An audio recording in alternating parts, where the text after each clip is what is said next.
Good evening दोस्तों, मैं हूं आपका दोस्त योगेश पुरोहित और आज हम चल रहे हैं प्रयागराज महाकुंभ में स्नान करने।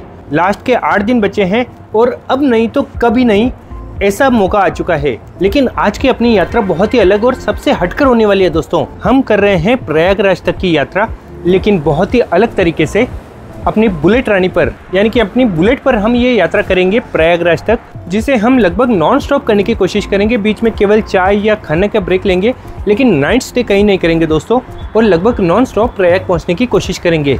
तो चलिए शुरू करते हैं अपनी बाइक राइड। एक छोटा सा होटल है, वहाँ पर रुका हूँ बस चाय पीने के लिए।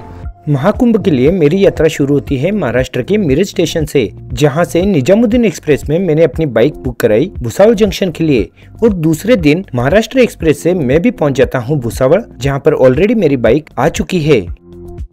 स्टेशन के पार्सल ऑफिस से अपनी बाइक रिलीज करा, किया लोड और निकल पड़ा महाकुंभ की 1000 किलोमीटर की नॉन स्टॉप बाइक राइड के लिए।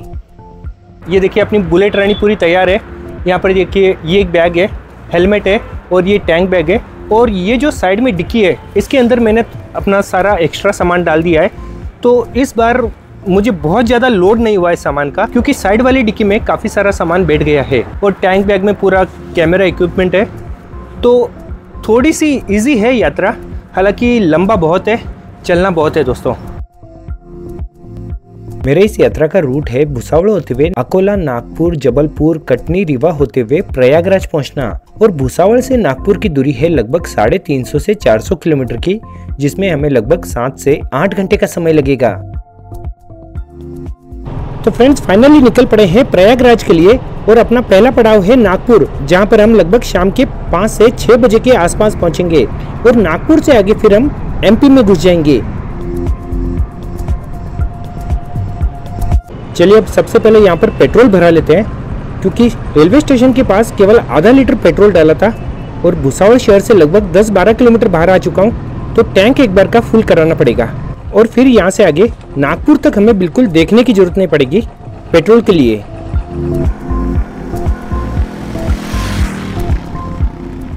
लगभग 3 घंटे हो गए हैं राइड करते हुए, और अभी मैं पहुँच रहा हूँ अकोला शहर के पास। यहाँ से आगे अमरावती एक बड़ा शहर आएगा, जहां हम लगभग 1 से 1.5 घंटे में पहुंच जाएंगे। और सुबह से मौसम भी अभी तक काफी अच्छा है, थोड़े थोड़े बादल भी छाए हुए हैं आसमान में।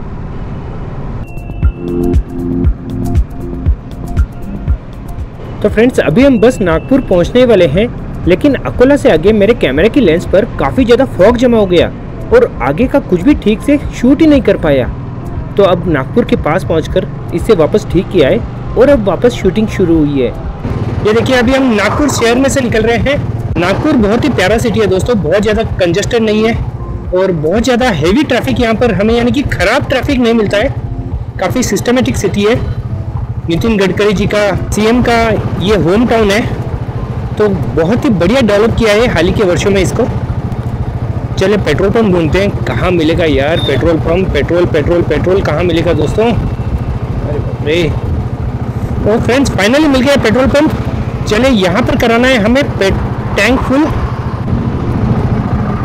तो फ्रेंड्स इसमें लगभग 13.5 लीटर पेट्रोल बैठा है। मेरे हिसाब से लगभग 40 का एवरेज तो देना चाहिए दोस्तों। अगर 40 बुलेट दे देती है ना तो बहुत बढ़िया बात है, क्योंकि ये 2014 का मॉडल है, BS4 मॉडल है। तो लगभग 1 घंटा लग गया हमें नागपुर सिटी क्रॉस करने में, और अगले 10 से 15 मिनट में सिटी से बाहर निकल जाएंगे और लगभग जबलपुर हाईवे पकड़ लेंगे, जो कि जाएगा सीधा प्रयागराज तक। तो फ्रेंड्स अब है ना, जैसे जैसे ही थोड़ी शाम होने लग गई है, ठंड बढ़ने लग गई है। ऊपर जैकेट है, अंदर टी-शर्ट भी है, लेकिन फिर भी ठंड महसूस हो रही है। तो एक और लेयर पहन लेते हैं, क्योंकि आगे जैसे रात बढ़ेगी ना, ये ठंड और बढ़ती जाएगी, और हाईवे पर तो ठंड ज़्यादा ही लगने वाली है दोस्तों। तो चलिए थोड़ा सा प्रोटेक्शन बढ़ा लेते हैं और फिर आगे बढ़ते हैं, क्योंकि अभी पूरी रात चलना है दोस्तों।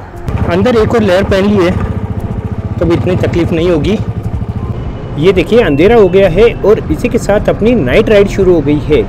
हालांकि आराम से ये पूरा सफ़र कट जाएगा, बुलेट में कोई तकलीफ नहीं है। फ्लैश लाइट है, हेडलाइट भी बहुत बढ़िया है इसकी, वाइट लाइट है, तो आराम से सामने की सारा व्यू दिखाई देता है। और ये आखिर तक पूरा एक्सप्रेस हाईवे है, तो चलने में भी कोई दिक्कत नहीं आएगी, और आखिर तक हमें कहीं पर भी सिंगल लाइन नहीं मिलने वाली है। लगभग रात के 8 बजने को आ गए हैं और ठंड थोड़ी सी बढ़ने लग गई है। एक विंटर वियर पहन कर भी अब थोड़ी थोड़ी ठंड लगने लग गई है दोस्तों। लगता है आगे चलकर जैकेट पहनना पड़ेगा। देखते हैं, हो सके उतना इसमें चलाने की कोशिश करते हैं। लगभग कवर हो जाएगा, लेकिन ये आगे ठंड और बढ़ेगी दोस्तों। तो जैसे ही थोड़ी सी अनबेरेबल होगा तो जैकेट पहनेंगे, लेकिन तब तक चलते रहते हैं। ये टोल नाका अभी हमने पार कर लिया, दूसरा टोल पार हो गया। लेकिन मेरे हिसाब से रात के 10 बजे के बाद है ना, ठंड ज़्यादा लगने लगेगी।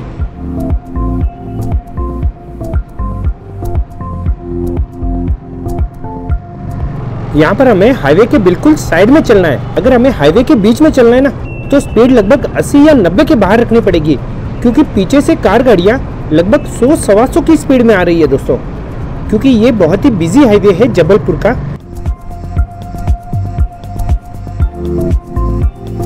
ठंड बहुत बढ़ गई है और अब जैकेट पहनना ही पड़ेगा। बाप रे, हाथ कांपने लग गए हैं। अब कहीं तो रोककर जैकेट पहनते हैं।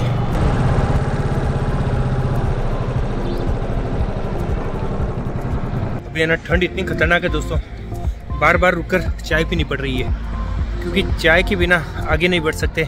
और अब प्रोटेक्शन भी डबल कर लिया है, अंदर एक जैकेट पहन लिया है। अब 4 लेयर के कपड़े पहना हुआ हूँ दोस्तों, तो उससे ठंड थोड़ी सी रुक जाएगी। और अब चाय भी हो रही है। और ये देखिए, अपनी बाइक रुकी भी है। 5 मिनट का रेस्ट करते हैं, फिर आगे बढ़ते हैं। ये देखिए, जो भी यात्री आ रहे हैं ना, वो यहाँ पर ढाबे पर चाय पीकर आगे निकल रहे हैं। और इस तरफ ही गाड़ियाँ खड़ी है, इस तरफ अपनी बाइक है, और ये सामने पेट्रोल पंप है। सिवनी यहाँ से लगभग 20 किलोमीटर के आसपास बचा है, तो सिवनी के आसपास कोई ढाबा देखेंगे और खाना खाएंगे।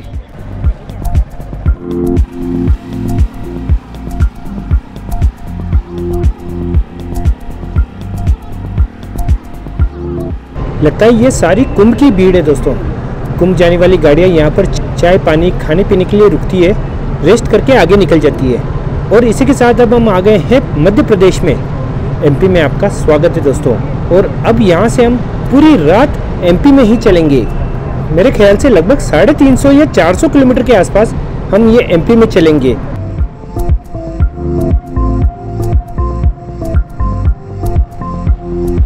ये देखिए फ्रेंड्स, क्या मस्त लाइटिंग की हुई है हाईवे पर।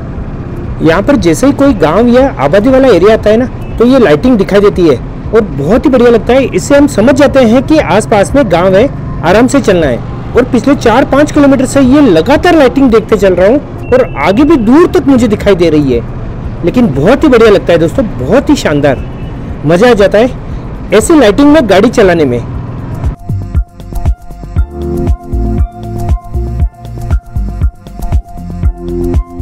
तो फ्रेंड्स, हाईवे से आगे बढ़ रहे हैं और अभी मैं एमपी के अंदर मोहो गांव के पास रुका हूँ। यहाँ पर ना हाईवे के पास एक बहुत ही बढ़िया चीज दिखाता हूँ आपको। हाईवे के पास आपको कई सारी ऐसी दुकानें दिखाई देगी जहाँ पर आपको भगवे झंडे मिलेंगे, जिन पर छत्रपति शिवाजी महाराज, श्री राम, हनुमान जी के प्रिंट बने हुए हैं। ये भगवे झंडे है ना, आने वाले टूरिस्ट अपनी गाड़ियों पर लगाते हैं और फिर यहाँ से प्रयागराज, वाराणसी और अयोध्या की तरफ निकल जाते हैं। बहुत ही बढ़िया लगा दोस्तों। इस तरह की लगभग 4 से 5 दुकानें यहाँ पर दिखाई दी मुझे। बहुत बढ़िया बात है दोस्तों, मजा आ गया। हालांकि मुझे भी अपनी बाइक पर छोटा सा झंडा लगाना है, देखते हैं कहाँ जगह मिलती है, क्योंकि हैंडल है ना पूरा भरा हुआ है। 2-3 चार्जिंग पोर्ट है, मोबाइल स्टैंड है, गोप्रो का स्टैंड है, तो इस वजह से हैंडल पर तो कहीं पर भी जगह नहीं है।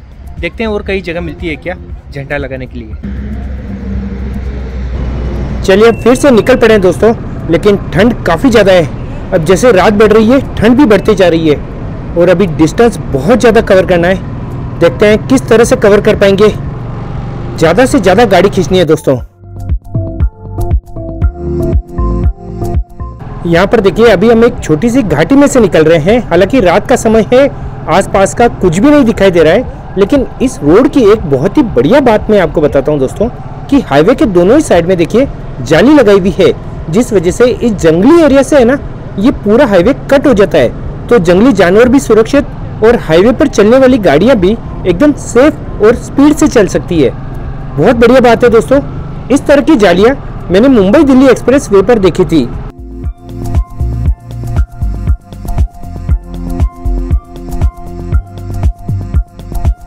ठंड बहुत गजब की है दोस्तों, 4 पर्दे पहनकर भी ठंड कम नहीं हो रही है। तो अब यहाँ पर एक ढाबे पे रुका हूँ, यहाँ पर खाना खाते हैं थोड़ा सा रेस्ट करके फिर आगे बढ़ेंगे। अभी मैंने एकदम सिंपल सा खाना ऑर्डर किया है, बस दाल फ्राई और रोटी। लाइट खाना खाएंगे ना तो राइड करने में आसानी होगी और ज़्यादा से ज़्यादा डिस्टेंस कवर कर पाएंगे। अगर हेवी खाना खा लिया तो नींद भी आएगी और ठीक से बाइक राइड भी नहीं कर पाएंगे।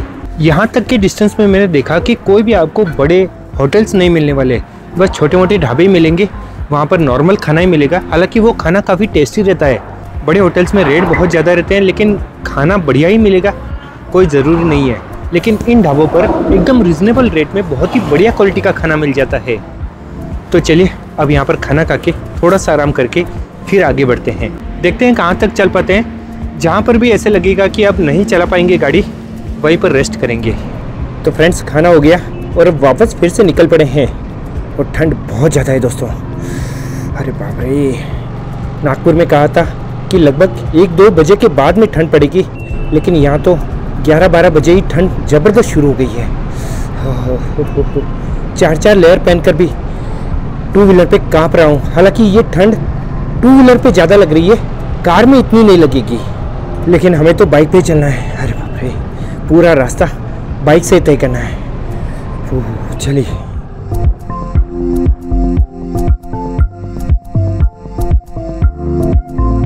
ठंड बहुत खतरनाक है दोस्तों, हाथ पैर काँप रहे हैं, इतनी ज़्यादा ठंड है। शायद 10 डिग्री के अंदर ही है तापमान और बाइक पर तो बहुत ज़्यादा लग रही है ठंडी।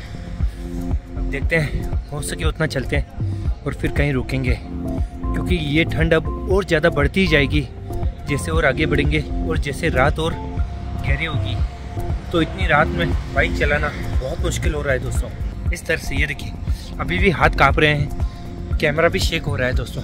80 किलोमीटर बाद में रुका हूँ लेकिन बाइक बिल्कुल भी गर्म नहीं हुई है, इंजन एकदम ठंडा है दोस्तों। क्या ठंड है देखिए।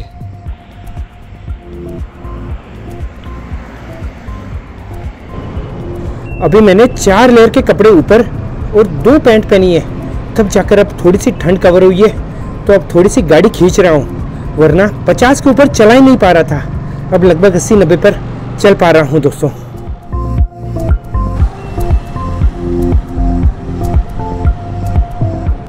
चलिए अभी यहाँ पर लेते हैं चाय बिस्किट।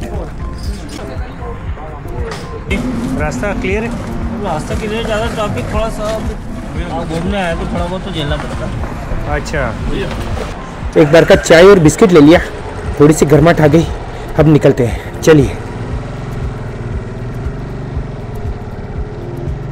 तो अभी जिस स्पीड से मैं चल रहा हूँ उस हिसाब से लगभग सुबह के 4 बजे के आसपास रीवा पहुँच सकता हूँ। हालांकि अगर थकान ज़्यादा नहीं हुई तो रीवा पहुँचूंगा, वरना कटनी या रीवा के बीच में कोई ढाबा देखकर 2-3 घंटे की नींद लेंगे, क्योंकि नींद भी ज़रूरी है। और अब काफ़ी ज़्यादा थक भी चुका हूँ, लगभग 16-17 घंटे से नॉन स्टॉप चल रहा हूँ अभी तक।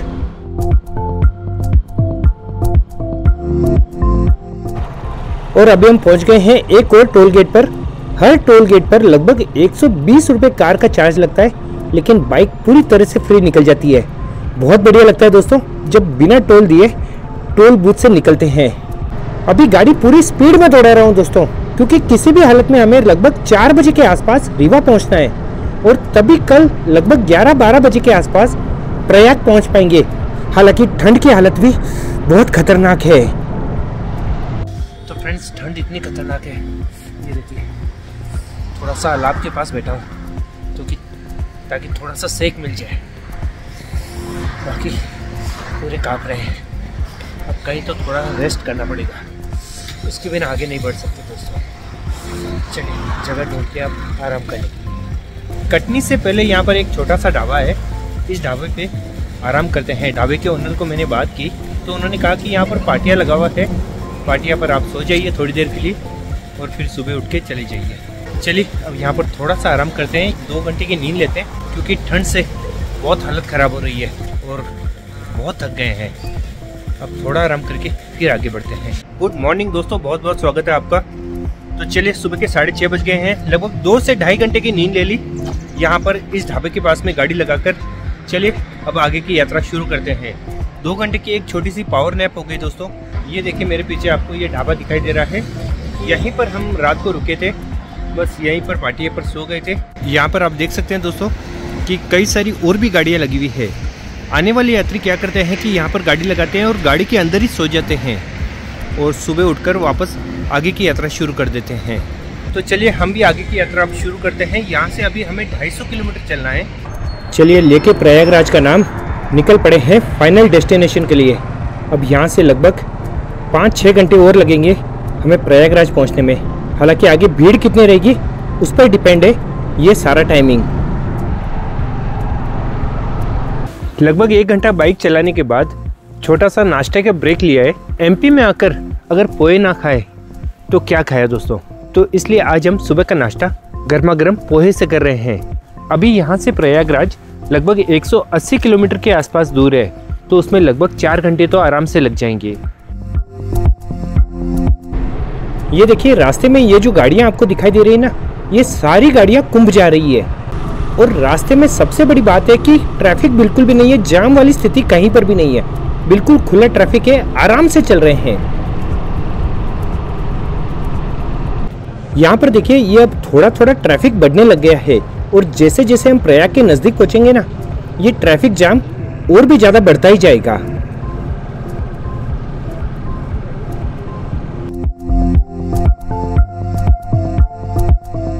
तो फ्रेंड्स प्रयाग यहाँ से लगभग 70-80 किलोमीटर बचा है और बैटरी पूरी डाउन हो चुकी है।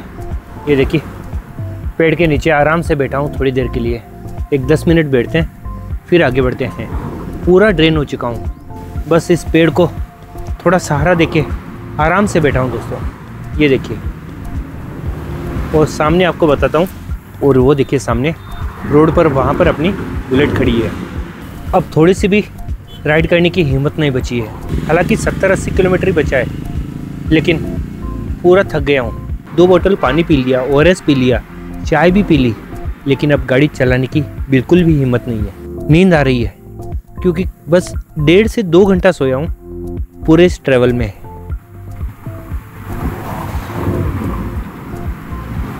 तो फ्रेंड्स यूपी में अपनी एंट्री हो चुकी है और प्रयागराज लगभग 50 से 60 किलोमीटर की दूरी पर है, लेकिन जाम लगना यहीं से शुरू हो गया है थोड़ा थोड़ा।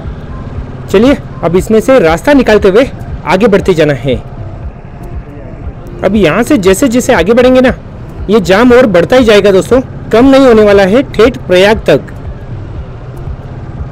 अभी देखिए लेफ्ट साइड में पूरा जाम लगा हुआ है और गाड़ियां बिल्कुल भी नहीं हिल रही है और मैं जा रहा हूँ रॉन्ग साइड से आगे की तरफ, क्योंकि सारे 2 व्हीलर्स इसी साइड से आगे जा रहे हैं। 2 व्हीलर को कोई नहीं रोकता है, 4 व्हीलर को जाने के लिए बिल्कुल भी रास्ता नहीं है और बस इस जाम की वजह से यहाँ पर 2 व्हीलर पर आने का एडवांटेज मिलता है।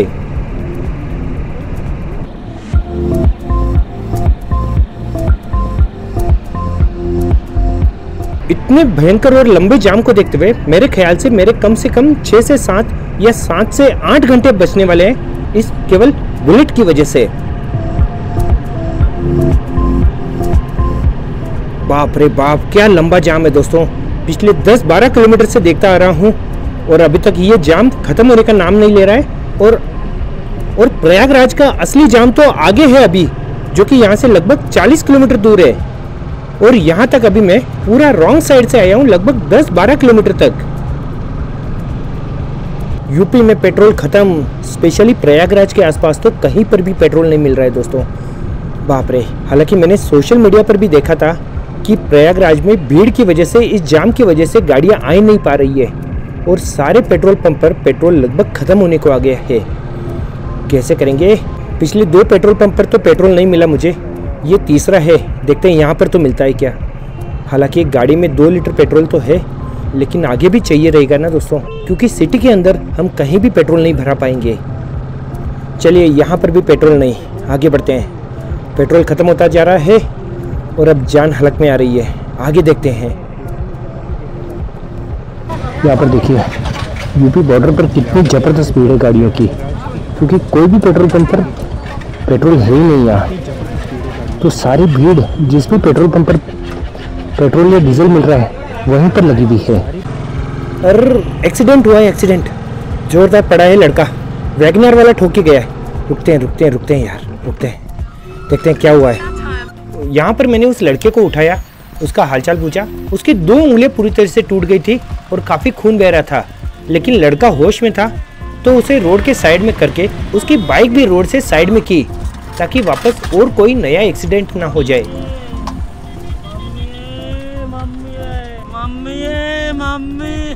कार वाला ठोके गया। हालांकि थोड़ी देर बाद जब लोग इकट्ठा हो गए और 108 पर डायल कर एम्बुलेंस बुला ली, तो मैं वहां से फिर निकल पड़ा। वो पिछला एक्सीडेंट बहुत खतरनाक था दोस्तों। उस लड़के की 2 उंगलियां पूरी तरह से टूट गई। हालांकि अंदरूनी चोट आई है, लेकिन 2 उंगलियां पूरी तरह से टूट गई है। बहुत खतरनाक एक्सीडेंट था। हालांकि गलती उस लड़की की थी। हाईवे पर बिना हेलमेट चल रहा था और रॉन्ग साइड से गाने सुनते हुए जा रहा था। लेकिन सबसे बड़ी बात, वो वैगनर वाला भाग गया। तो फ्रेंड्स, इसी के साथ यहाँ से प्रयागराज रहता है केवल 30 किलोमीटर की दूरी पर। और ये देखिए, यहाँ से जाम लगना शुरू हो गया है और ये जाम हमें लगभग प्रयागराज तक मिलने वाला है। हालांकि अपनी 2 व्हीलर इनमें से निकल जाएगी जुप जुप करते, लेकिन ये जाम बहुत लंबा है दोस्तों। 30 किलोमीटर लंबा जाम बिल्कुल छोटा नहीं होता है। कैसे पार पड़ेंगे पता नहीं है दोस्तों, बस आगे बढ़ते जाते हैं। चलो चलो चलो भैया चलो, बहुत स्लो गया हूँ अब, बहुत स्लो। बहुत खतरनाक जाम है, अब आगे भी नहीं बढ़ पा रहे हैं। एक बार यहाँ पर रोक के थोड़ी सी इंक्वायरी करता हूँ कि इस जाम से बचकर कहीं से जा सकते हैं क्या। तो अब इस जाम वाले मेन हाईवे को छोड़कर पास के गाँव की छोटी सड़कों पे से निकल पड़ा हूँ, जो कि एक लंबा राउंड होने वाला है दोस्तों, लेकिन जाम से बच जाएंगे। प्रयागराज सिटी से पहले है ना, लगभग 25 से 30 किलोमीटर का जाम लगा हुआ है दोस्तों। हालांकि उसमें से 4-5 किलोमीटर का तो मैंने कवर कर लिया, लेकिन उससे ज़्यादा आगे नहीं बढ़ पाया। तो स्थानीय लोगों को पूछा तो उन्होंने बताया कि आप 2 व्हीलर से है ना, तो आप आसपास के गाँव में से कच्चे रास्तों से निकल जाइए, वरना इस जाम में आप 8 से 10 घंटे भी नहीं निकल पाओगे। इस कच्चे रास्ते से निकल रहे हैं और बहुत ही खतरनाक रास्ता है। अरे बाप रे, अरे बाप रे, ये रास्ता बहुत खतरनाक है। पूरा मिट्टी में से निकल रहे हैं, पता नहीं दूर तक। ये देखिए, ये जितनी भी गाड़ियाँ आ रही है ना, ये सारी गाड़ियाँ इस रेत में अटक रही है। यहाँ पर देखिए, इस कच्ची सड़क पर भी कितना ट्रैफिक जाम हो गया है। लेकिन इन गाड़ियों के बीच से हम तो निकल पा रहे हैं, लेकिन ये कार गाड़ियाँ लंबे टाइम तक खड़ी रहेगी दोस्तों। थोड़ा सा आगे आ जाइए, वो गाड़ियाँ थोड़ी सी साइड में ले लेंगे। नहीं निकलेगी वहाँ पर, उनको गाड़ी को स्क्रैच आ गया तो और मुश्किल होगा यार।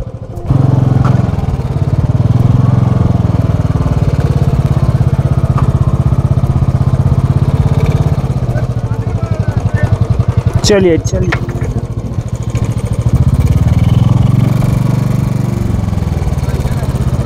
थोड़ा आगे लो ना भैया। नहीं जा रही है बाइक, काफी लंबा खेलना है, बहुत लंबा खेला है अभी, बहुत लंबा है ऐस। हाँ देखिए, प्रयागराज के जाम का असर यहाँ पर भी होने लगा है दोस्तों। अरे बाप रे, ये क्या धूल मिट्टी उड़ रही है दोस्तों। ये मिट्टी पूरा भर देगी मुझे। बहुत मुश्किल है दोस्तों, कहाँ से कैसे जाना। 2 बार तो रास्ता भटक चुका हूँ और हर तरफ से गाड़ी आ रही है, कहीं भी कोई खाली रास्ता नहीं है। हर तरफ ट्रैफिक जाम लगा हुआ है, भयंकर ट्रैफिक जाम है। कैसे क्या करना है कुछ समझ में नहीं आ रहा है।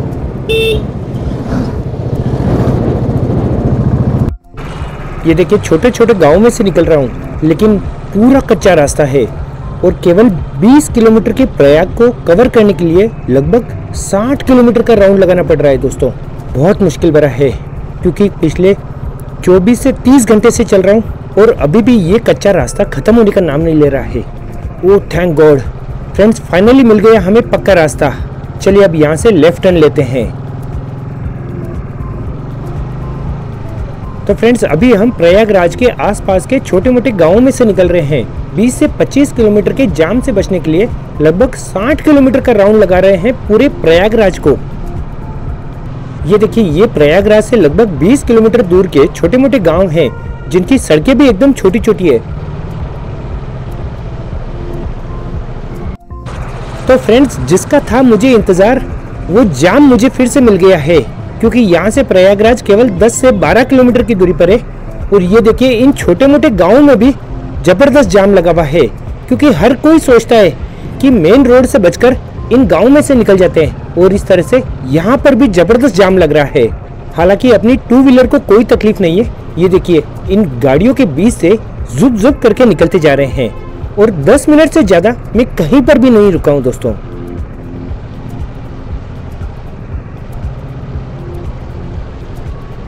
तो फ्रेंड्स फाइनली पहुंच गया हूँ प्रयागराज के नैनी ब्रिज के पास और अब यहाँ से संगम की तरफ चलते हैं। तो फ्रेंड्स फाइनली दोपहर के 3 बजे मैं पहुंच गया हूँ प्रयागराज। चलिए अब यहाँ से मेले में चलते हैं और संगम में डुबकी लगाते हैं।